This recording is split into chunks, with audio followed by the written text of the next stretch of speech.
Thank you very much, Alex, for this great presentation. İkinci projemiz YAS Hotel projesi.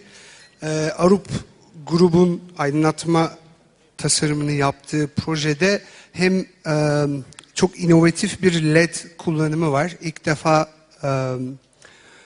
üretilen, bu projeye özel üretilen armatürlerle çözülmüş özel bir proje. Brian Stacy, Arup grubun Amerika kıtasındaki aydınlatma tasarım bölümünün başında. Kendisi biraz bu F1 macerasını paylaşacak. Ayakta kalanlar için çok tekrar özür diliyorum. Kusura bakmayın. Keyifli seyirler.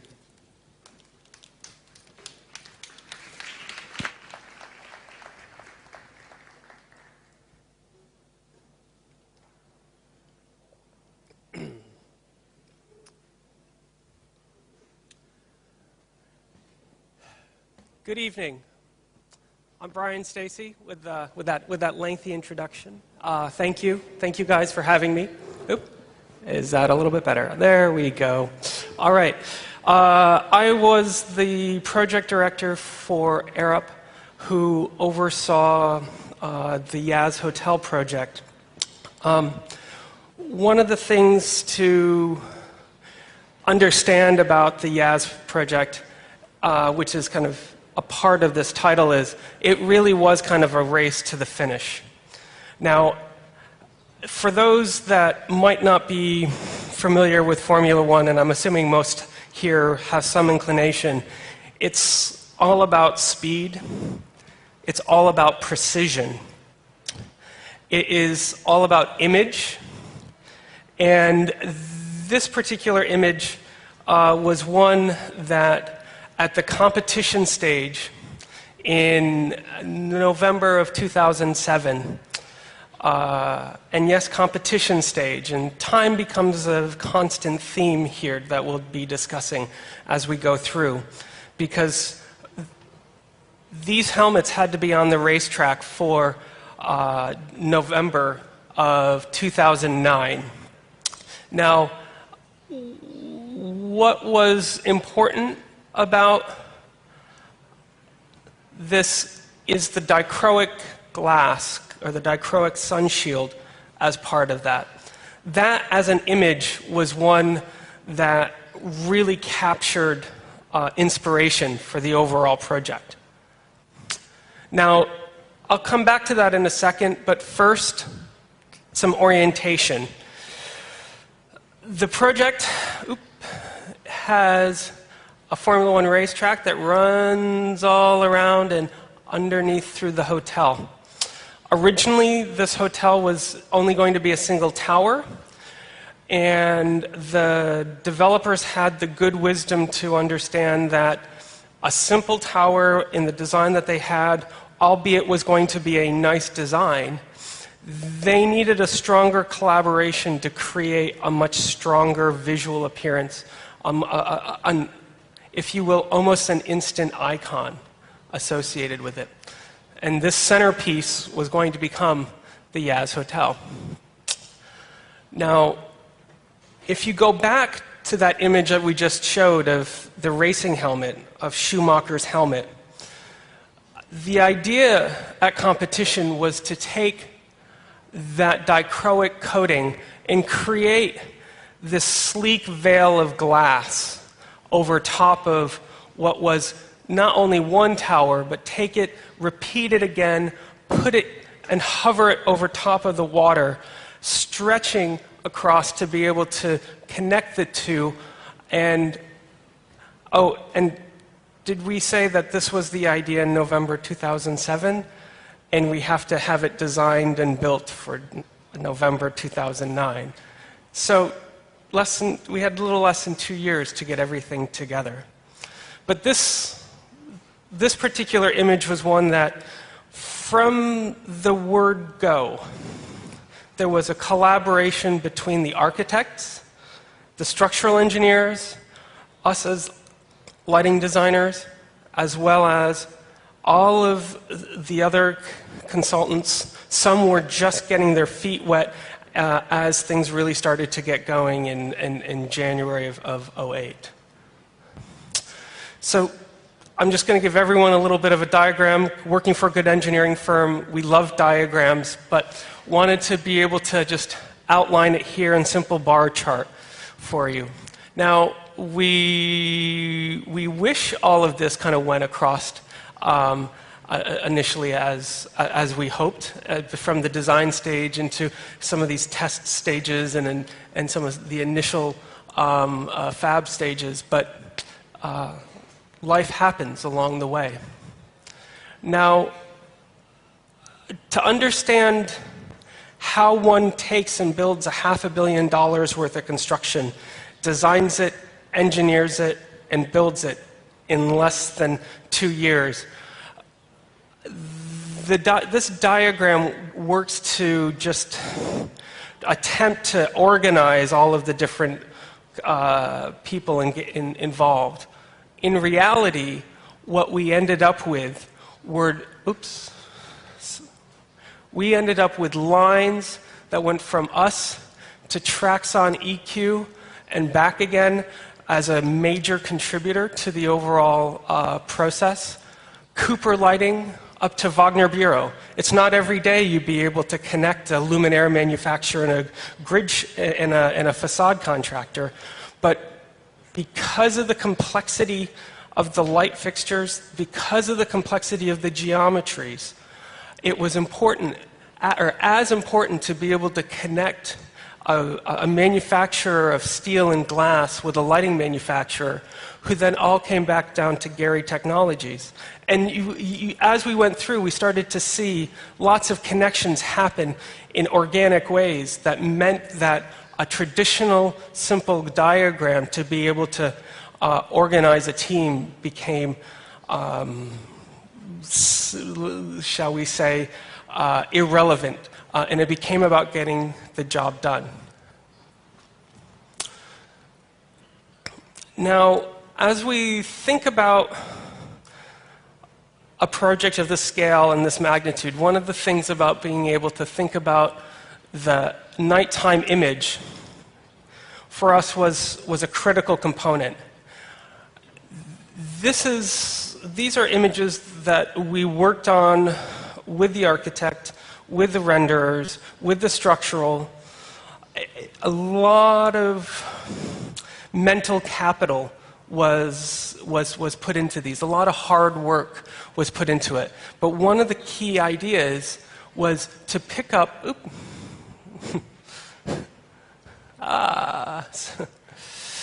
is to be able to pick up an outline at the landscape level, to pick up this idea of racing stripes, and to be able to have these as very low level, very pronounced scribes of light that go throughout the whole site, to be able to identify it, so that as you come in, it creates a very clear diagram of where you can go and where you cannot associated with this. But that was the day, that this image is at night. The nighttime image is important. The daytime image, we also had to be thinking about, what does the driver see? So rather than the occupant from the inside of the hotel, we had a very unique issue. You here are coming around the turn and about ready to go underneath the building. And these studies be able to look at where is the sun in the sky and what's reflecting off that building, this potential shiny building. If you're coming into a turn at about 200 to 300 kilometers an hour, the last thing you need is a lot of glare. So these sort of studies helped us to be able to refine some of the geometries with the grid shell glass, meaning that we ended up looking at panel rotation in and along the way. Now, as we look at some of the grid shell components, we know that the dichroic glass was one that, through some mock-up with the owners, they were concerned that you wouldn't get to see through it. And that, let's see if we can get this to go again. You'll notice on your right, perforations started to come into the design language. We also started to rotate some of these panels through to be able to deal with some of those glare issues. And we started to look at those different positions for glare, not only to think about the driver, but also to be able to think about what happens with the view through. So we started to rotate these panels a little bit in some of our physical models that we were doing. You'll also see the fact that this dichroic glass is still here in very geometric and a very clean form. Keep that in mind for later. As we started to go through the design process, we started to look at how do we be able to light these panels? Are we lighting them from one fixture that's going to be able to light on all sides, one that's only lighting asymmetrically, and starting to be able to think about what is this as a product?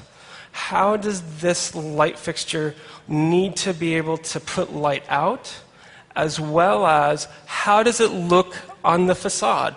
This becomes a major feature of the facade. It's not something to be taken lightly, considering the number of these fixtures. We did look at what would happen if they were on the front. We also looked at what happened if they were on the back. We studied both scenarios behind here. Ultimately, we did end up with a front-facing position through the use of mock-up. Everyone loves mock-up. And this is one where we have 12 different pieces of glass, including some dichroic glass up inside of here. And pretty much everything in between, all the way down to just a simple low-E coating. This was actually one that I was pretty excited about from the first workshop that we had at Wagner Bureau's headquarters in Austria, which is, it's just simple low-E coating with a simple frit pattern. Okay, it's custom, it's a radial pattern, it's gradiated, very elegant from the inside, so it picks up some of the visual language. But at the same time, it gave us something to light. But it didn't obstruct the view in the same way as that heavy dichroic glass, even though that has a 50% perforation pattern associated with it. For those interested in the actual guts of and the insides of what ended up in the final light fixture from Cooper Lighting, we had originally, in the design intent, thought we would have multiple heads here with light fixtures, and that we would just take those and stack them to create, if we had panels that got bigger, we would stack them to create more light. What we realized very quickly is that the timing, the risks associated with getting the numbers of those wrong or more moving parts on site, as we started to look at it from a risk analysis, and risk in this time being how much time it would take, what we found that was actually better for us was having a simple luminant diffuser. It's a film that allows us to be able to take light and shape it from a very small beam to something very wide.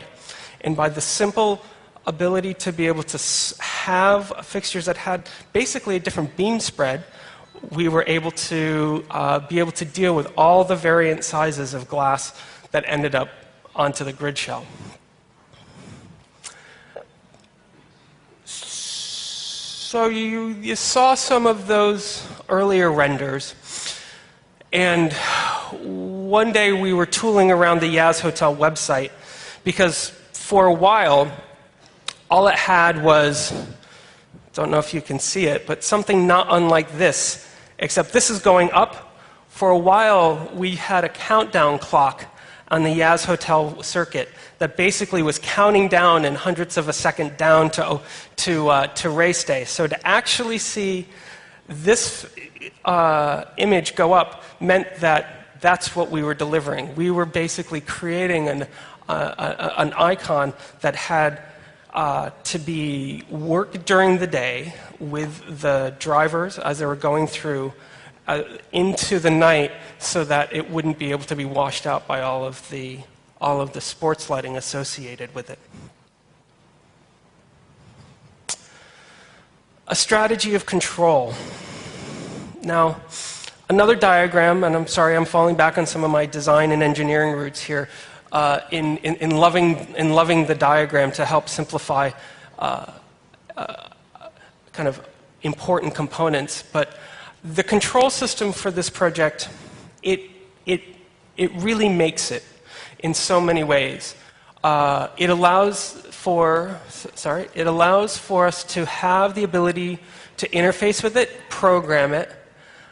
The software application suite that was highly customized for us by EQ allowed us to create an authoring environment unlike others that were, and to our understanding, are kind of available for what we're looking to do with the video component of the control system.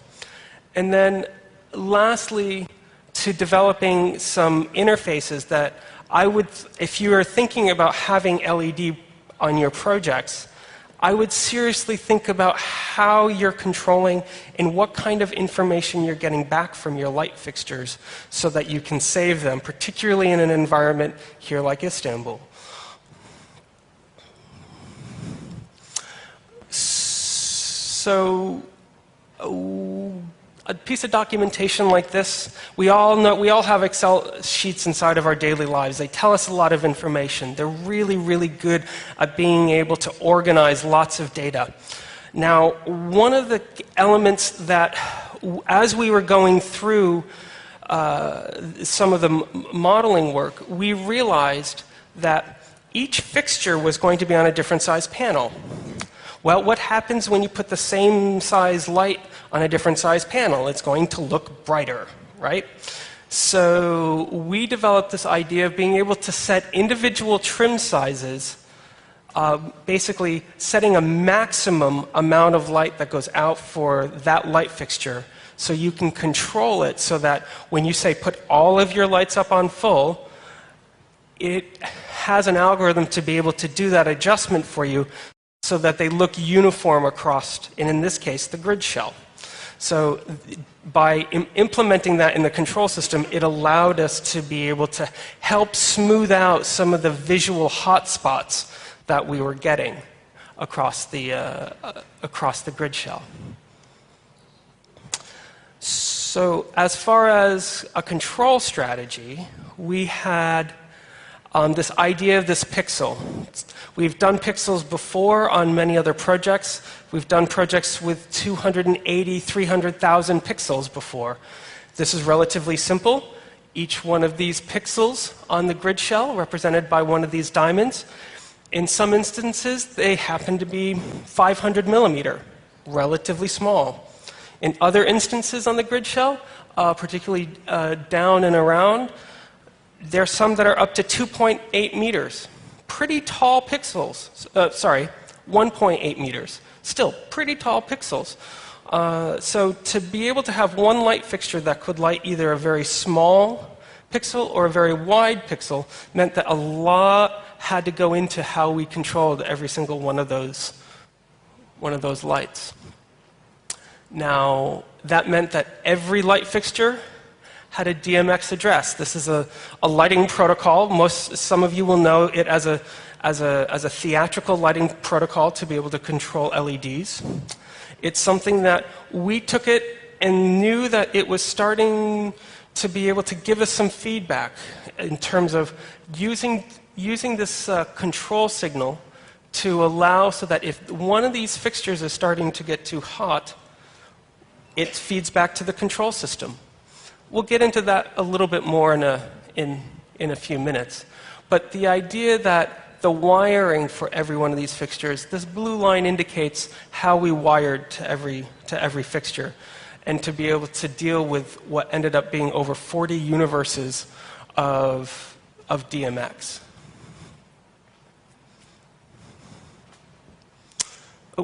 sorry.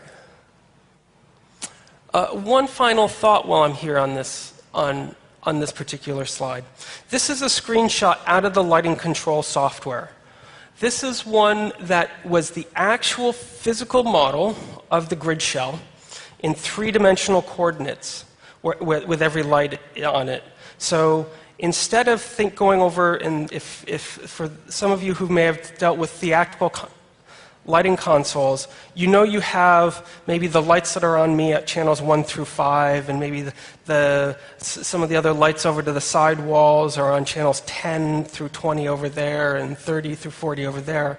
But to be able to have them in 3 dimensions allowed us a great deal of flexibility down the road.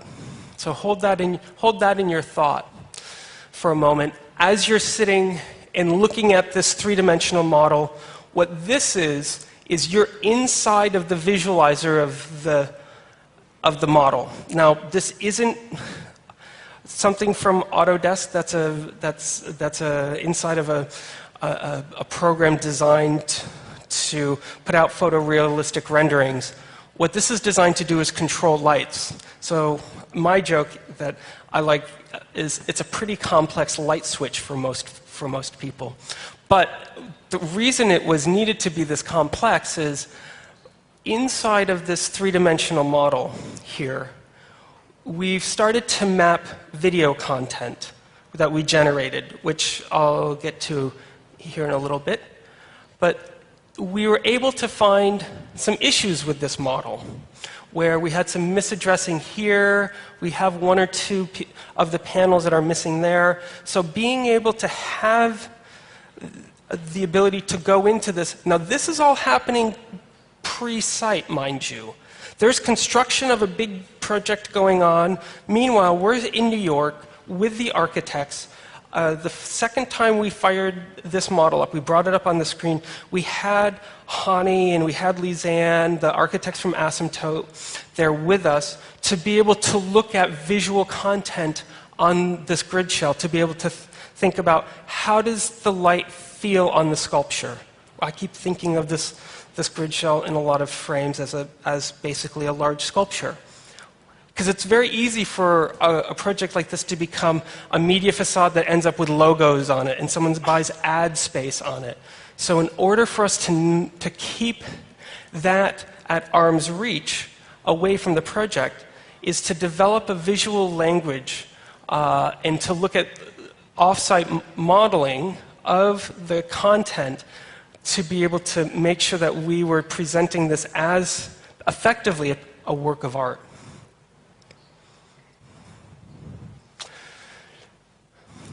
Some more of the animations. These are some frames out of some of the studies where we started to look at what the different looks were. Now, this one is always one of my favorites to put up here because, and if Hani were here today, he had this phrase at one point about the grid shell wanting to feel like a slithering skin of a snake. And we took that almost maybe a little too literally, so we created some content, put it up on the model, and the first time he saw this, he said, "I shall never see this on our building ever again." So being able to do this before we got on site inside of our studio back in New York, it saved us a huge amount of time on site, which time on this particular project, it was of the essence, quite literally. Now, all of this content is great to be able to look at. Now, but one of the concerns that we had was, as we're developing this content, how does it map itself to the grid shell? What does it look like? So this is the actual resolution of the grid shell in terms of the number of pixels, give or take 1 or 2 pixels on the top and at the bottom, depending on how it comes to at the elbow. But it's effectively 40 pixels tall and a few hundred pixels long. Now, when you map that onto the grid shell, this is kind of what you see.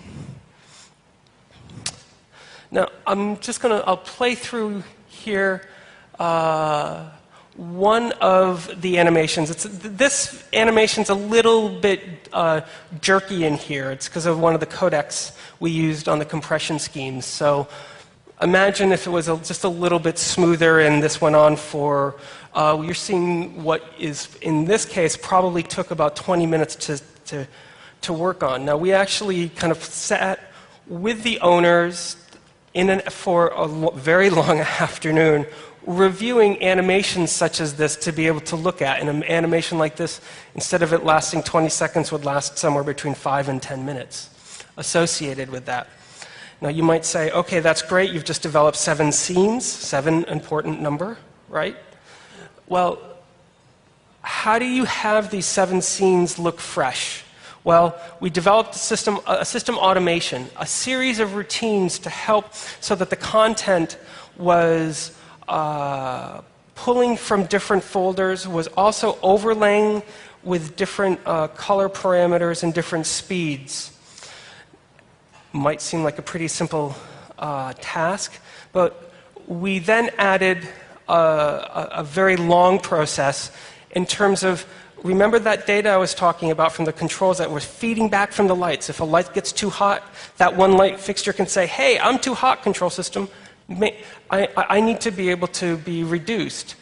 Now, the system automation allowed these logic settings to understand if a section of the grid shell gets too warm in terms of the LED operating temperature is too hot. It then starts to dim down a portion of the grid shell. And it will then have the logic to be able to dim down even more. The reason for this? LEDs really don't like heat. For those that know that well, you think, well, then why'd you do an LED project in one of the hottest places on Earth? Well, we were able to use DMX RDM, that lighting control protocol, to be able to be one of our many safety nets associated with this. So that, going back a little ways, you can kind of get a sense of what this test strip looked like.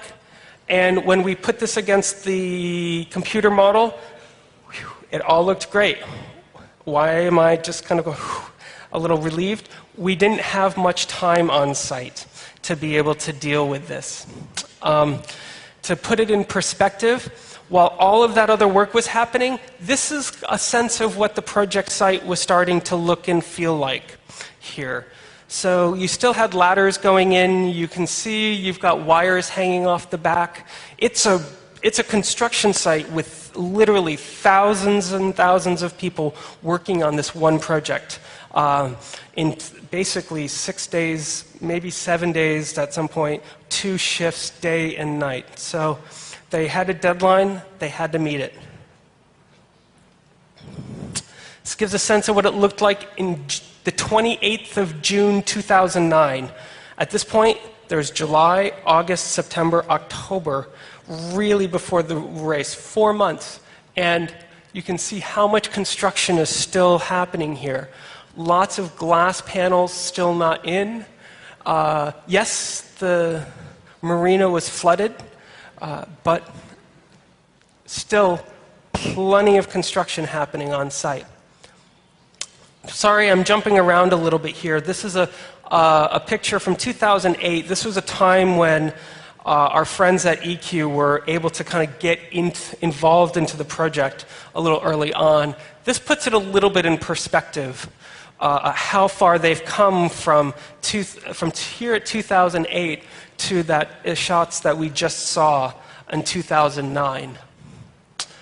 Jumping ahead a little later, now, part of the overall sequencing of this project is the racetrack already was in place when the hotel went in many locations. They basically built the racetrack and then covered it up for protection. So here in April of 2009, they're starting to be able to expose components of the track. Well, why? A track needs to get seasoned. Someone's going to have to start running race cars on this for a couple months to be able to literally lay rubber on top of that racetrack. So So still June, quite literally, large sections of the grid shell still being flown in, scaffolding. The grid shell's still not propped up under its own weight. It has all of the scaffolding associated with it. Meanwhile, we're still in New York. All of those sequences that you saw, we're still going through those. We spent months and months and months with Asymptote ourselves, back and forth with the owner to try to be able to work through what these 7 scenes were. Now, it's a dusty place, and those who know electronics electronics don't really like a lot of dust associated with it. They like to be in air-conditioned control rooms, specifically thinking about our control system that was really the heart of this. And we were lucky that by the middle of October, we at least had things in racks, but at the same time, we still had wires that were lying around. We still had other pieces of equipment like scaffolding that were hitting up next to these control racks. All of this to say, it was not an ideal environment. We just made it, people were able to make it work. My friend Jan loves this photo because this is the day that the air conditioning arrived for the lighting control system. Now, put it in perspective, we're a couple weeks away from the race. We've already been doing troubleshooting. We've already been looking at all these scenes on the grid shell at some point in time. And finally, the air conditioning is starting to arrive. Not installed, but arrives. So that's the heart of the system. Looks like a lot of other equipment rooms you might see to a certain degree. This is really kind of a story of what's under the hood, just like a Formula One race car. That engine inside of a Formula One race car is really powerful and impressive, and it's pushed to the limit. This control system does very much the same thing in a lot of ways. As we're going through the kind of the fine-tuning phase, some of this we had to do remotely. These are images that the architect shot for us from, and these quite literally just from a simple point-and-shoot camera that allowed us to remotely be able to look at and say, oh, is that an issue with the DMX channel? We're zooming in here a little bit. Nope, that's actually an issue with the light. And to be able to keep that collaboration with our site architect, who's sitting in Abu Dhabi, we're sitting in New York, and having this daily back and forth as collaboration was critical in terms of being able to get the overall project done on time. Now, just a shot from the inside. Right now there's a nice bar that's here. Nice leather chairs, and where these particular gentlemen are, you're looking straight down onto the racetrack at that point with it running underneath. But this kind of helps give you a sense of the scale that we were dealing with. And to keep in perspective, some of these grid shell panels, these are only like 1/2 meter to 3/4 of a meter grid shell panels. So another way to put it, this is the small section of the grid shell. Brightness review. That one little car was incredibly loud. You could hear him when he was on the other side of the track, 1 kilometer, 2 kilometers away. But he literally, a version of that car was running around the track while we were doing a lot of fine-tuning work to be able to, as I said earlier about laying rubber underneath this. But literally, the other thing we were also very concerned about, we had to go up and we were very concerned about this, because this race was going from day into night, about having the grid shell such that it had enough light and enough legibility to it. And considering we're up against over 1,000 lux, we are in pretty good shape. It performed much better than everyone thought it ultimately would be. But as a part of that, we started to look at the content. The content review was this process that was one that we wish we had more time with, but we knew that all of those months that we spent with Asymptote working ahead of this day meant that the 2 hours we had with the CEO of Aldar to go through content meant that we were able to cycle through over 2.5 gigabytes worth of video content in a very short period of time to go through things with him. To be able to pick up the nuances of when little purple patches were moving. Are those purple patches a little too purple? Do they need to be more green? Nothing. We looked at all of this on screen and in email. Nothing beats the real thing. Just like the mock-ups that we saw earlier from that gorgeous project that with those metal panels. Same thing, nothing beats the real thing at the end of the day. So, I'm going to take a step over for a moment.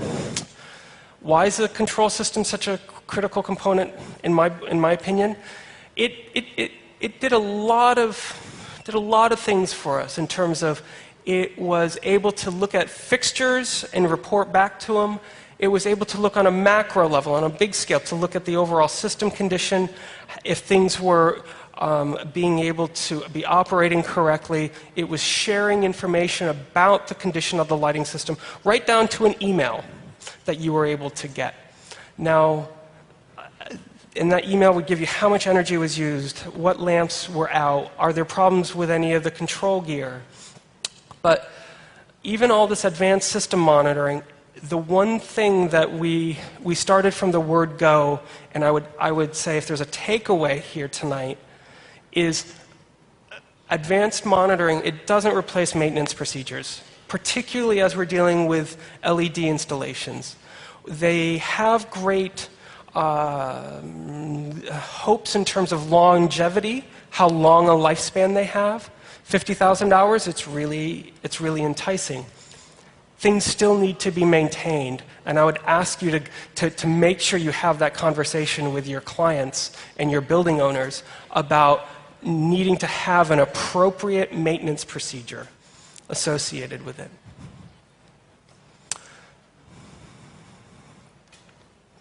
Let's see if this will, there we go. So, on the Monday morning after the race, I woke up at the hotel, flipped on CNN International, had an amazing day watching cars go by. We kind of knew the outcome of the race before it had even started because this field was pretty close that year. Not really. And we see this little ad on here on CNN International. What we hadn't realized is that this was the beginning of an ad campaign. This one ad and similars like it were the beginning of an ad campaign for Abu Dhabi that lasted 6 months. It was basically Abu Dhabi's planting a flag in their little part of the world to say, hi, we're here, we're an international grade city, we have wonderful things to be able to come and experience and to be able to see associated with it. We've got great architecture, we have our own icon, and we have something that we're sure you'll all love to be able to go and visit. So, with that, I say thank you and adieu.